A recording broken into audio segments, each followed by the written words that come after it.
Hello, friends, and welcome back to Stories About Entitled People. Sounds like Dad was hoping for a golden ticket, and she gave him one. But before we begin, don't forget to subscribe to our channel if you're new here, and turn on notifications so you don't miss a new video every single day. Here we go. I don't work here, lady. But yeah, I'll be your server. This happened to a friend of mine, who I shall call Steve. Although that isn't his real name. Steve works in a hardware/DIY store in a retail park where there are loads of shops and restaurants surrounded by a large car park. He has a lunch break at about 1 p.m. every day for an hour, during which time he normally gets a sandwich or something quick, simple, and cheap. On this particular day, back in 2017, he'd arranged to meet his girlfriend for lunch at one of the nearby restaurants, and he even had ordered the meal in advance, so weekends they arrive, they'd be served pretty quickly. He'd been to the restaurant many times and knew the manager and the waitstaff pretty well. Cast: Steve, Steve's girlfriend Sarah, Karen, entitled customer, and the waiting staff. Steve and Sarah had finished their meal and paid the bill, and now Sarah had gone to the toilet, so Steve's just waiting for her. There are only a handful of customers at this time. Then Karen walks in with her kids. She spots an empty table next to Steve's table and notices that he's in a uniform. She sits down, gets her kids settled, while Steve is just staring out the window. "Break's over, back to work then," she yaps, clapping her hands together to get his attention. Steve panics, suddenly thinking that he's been there too long and he's actually late. He checks his watch and realizes that it's only 1:30 and he still has 30 minutes. "Sorry," he says, "I've got half an hour left on my break, and..." But she cuts him off, saying with a raised voice, "Well, you can take my order and go back to your break. Hop to it," while aggressively swiping at him but missing. It suddenly dawns on Steve that Karen thinks he works in the restaurant and starts to explain that he doesn't work there, getting as far as, "But I don't," before being cut off again. Karen shouts, "I don't care if you don't work on your break. I want my order now," and fails again to swipe at him. Steve carries a notepad and pen with him as they occasionally help him in his job. He whips these out, stands up, and says, "Yeah, sure, why not?" As he does this, he's gesturing to the waitstaff to not come to the table for a minute or two, and they're giggling as they've worked out what he's up to. Even the manager, who's heard Karen shouting, has cottoned on and is watching. Steve listens to Karen's order while writing on his pad, except he isn't writing her order, but a bunch of random words. At the moment, Sarah returns, stopping halfway to the table, and sees Steve is up to some shenanigans, and that the waitstaff and at least a couple of customers are all watching. Steve finishes taking the order and turns around, intending to go back to his break and sit down just to piss Karen off. But he sees Sarah and instead walks towards her. She already has her bag and no jacket anyway, being as it's summer, and rather flamboyantly says, "Are you ready to go, darling?" and proceeds to walk straight out of the restaurant, turning around to see Karen, still sat down, staring daggers at him, and tears off her order from his notepad and throws it in the bin by the door. Unfortunately, that's where the story ends, so I don't know in detail how Karen reacted to that, but the waitstaff said she went to the bin to dig out her order, shouted profanities at everyone, and left without ordering. He was too nice. I would have snapped on her. Who the F does she think she is talking to anybody that way? And our second story. Boss won't pay after I left my job. So last week, I just up and left my job. I'm a subcontractor for a small plumbing company in Western Michigan. Essentially, we're subcontracted to do jobs for this company, but they treat us like we are actual employees.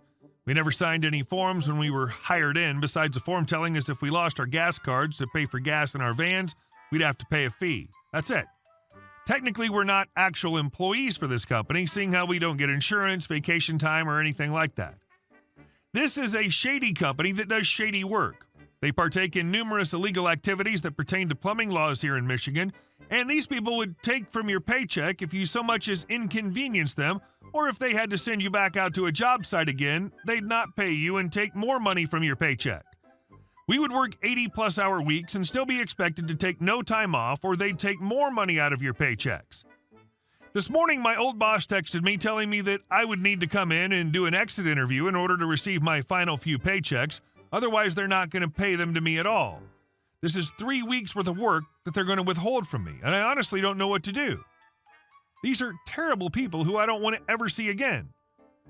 Update. I went to LARA, Licensing and Regulatory Affairs, and reported my old place of employment for not paying me around a month of work of checks after I left. I tried one last time to get my money from my old boss. When I asked him why he wouldn't give it to me, he said, and I quote, "You effed me over. Now I'm going to F you over." Well, that royally pissed me off. I felt hopeless when I read that. Knowing someone intentionally was hurting my personal funds because I left the company? A shame. But that's when I found out I was still a part of their email system.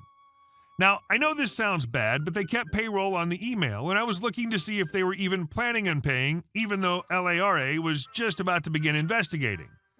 This is when I heard from the IRS saying I was misclassified as a subcontractor when I was really supposed to be a W-2 employee.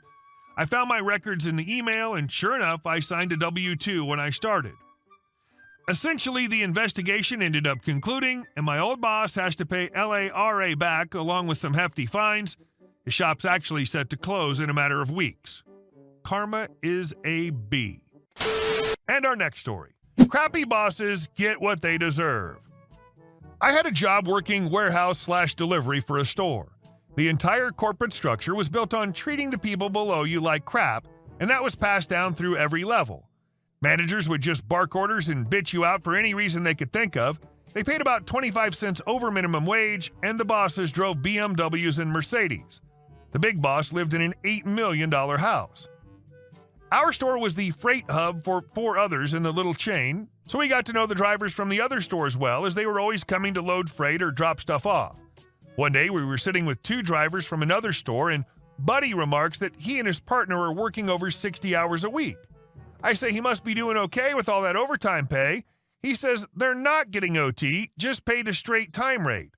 I ask him if he signed an averaging agreement. He says no. He shows me his pay stub, and there it is. His partner comes back and confirms all this, and they've been doing it for months. He asked his manager about OT and has been told that straight pay was just the way it worked. I tell them that's illegal and urge them to take it to labor relations.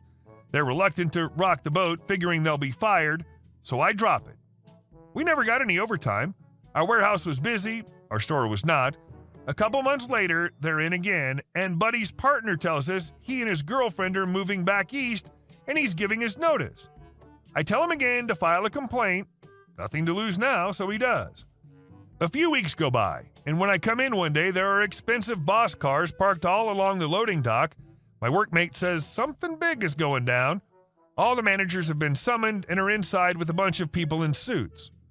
So we wander upstairs to see what's going on. The company bookkeeper had an office in our store and handled all the payroll. He was a Chinese immigrant. Nice guy. The bosses were trying to pin this on him, saying he didn't speak English very well, which was true, and it obviously screwed everything up. Turns out, he was a pretty cagey guy. He knew what they told him to do was illegal, and he was able to produce all the records of him telling them that, and of them telling him to basically just shut up and do it. He hands it all over and quits. I see Buddy with a new partner a few weeks later. He's got a pay stub for about 15 paychecks worth of earnings. Company got caught for all the overtime pay and a pretty substantial fine on top of that. Added bonus, the second in command had driven over a nail when he parked his silver BMW on the loading dock and had a flat when he came out of the store. He opened his trunk and called me over and said, "Change that for me." I told him, "Sorry, that's not my job, and if I hurt myself, my compensation claim would be denied." As he went in to call a tow truck, I stood on the loading dock and gazed upon all the havoc I had wrought. And my heart was glad. That ending line is pure poetry. I imagined you looking off into the setting sun as an eagle flies majestically overhead. And our last story. The story of how my great-uncle pulled the reverse Uno on his beggar wife and children. So my great-uncle was this super cool dude. Air Force, worked on the fire service and on the rails. Took a 1929 car and redid it when he was 80. Basically every little kid's dream because of his stories and stuff. Anyways, great-uncle had begun to have health issues in his older years. This made him less active and therefore at home more, which made him grouchy. His wife and kids began openly discussing in front of him how they wanted him gone so they could sell off his stuff for money, how they knew he had a big inheritance waiting for them, and they wanted it ASAP. Well, I'm sitting there in the other room next to Uncle hearing all this, and he turns to me and just goes, "That's what they think." Minute those cretins started wishing me dead, I rewrote my will, and none of them are in it. They have money. I'm giving my wife enough to live off for 1 year, and the rest is for my funeral and to charities of my choice. Well, Uncle died later that year at 98 years old. It was a crap storm because everyone was expecting to get hundreds of thousands each, and there wasn't one of them who got $1. My great aunt got something like $5,000. Kids didn't get anything. He bought himself the most expensive casket the funeral home sold and a mausoleum just for him. I love that man. Hey guys, thank you all for watching the video. I'll see you in the next one.